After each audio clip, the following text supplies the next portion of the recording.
What can I expect from a plumber? Any professional plumber should do plumbing as their full-time work and hopefully have some kind of qualification or work-based training scheme certificate to attest to their level of skill.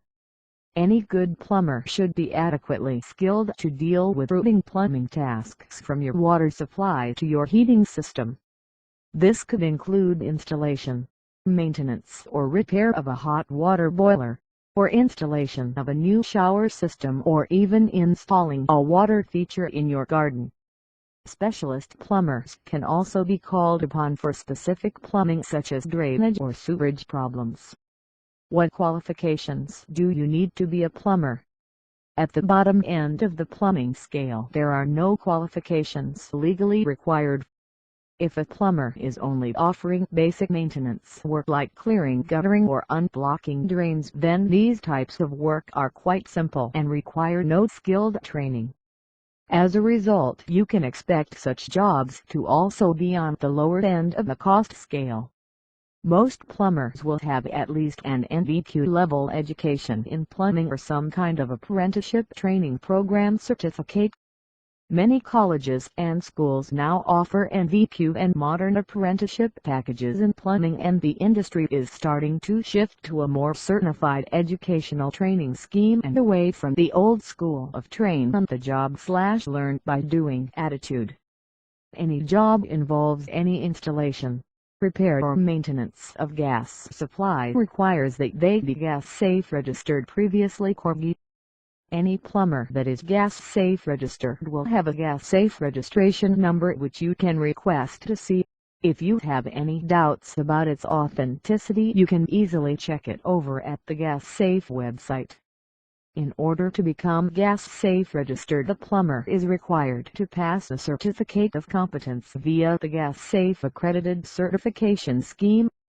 It is always worth checking any details of accreditation that a plumber supplies you with. Most importantly, check that they are up to date and relate to the person you are speaking to. It's very easy to use outdated certification or to use someone else's.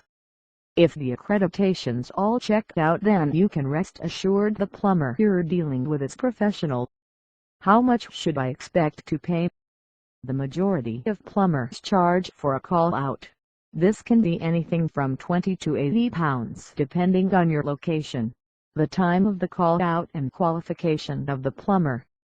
On top of the call charge there will be an hourly rate which again can vary but would probably be in the region of £20 to £45 per hour, again dependent on various factors. Bear in mind parts will be charged in addition to this. Depending on the plumber, some parts might be included, however others might well be looking to overcharge you for simple things such as washers or nuts, so don't be afraid to ask. Where should I look for a good plumber? By far the best bet is from recommendations. If you know someone that has used a plumber before, ask how they felt they did. They might well tell you to steer clear of the one they used. Failing that, the internet is a great place for people to share reviews. Just Google your local town for plumbers and compare a few reviews. There are many websites out there for people to compare reviews of local trades. People take a look at some of these and compare the reviews that local people have about the plumbers in your town. Think about how much work a job will involve. If it's a simple job, you could attempt it yourself provided it's nothing dangerous such as gas. If it relates to gas, always call a professional. Never chance it. Also, by considering what the job will entail, you can estimate yourself how much it will cost, so you can bear that in mind when taking quotes and pick out any you think might be unreasonably high. If you have a big job that needs doing or something you think might run into the hundreds of pounds, it makes good sense to get a few quotes on paper before you make the decision.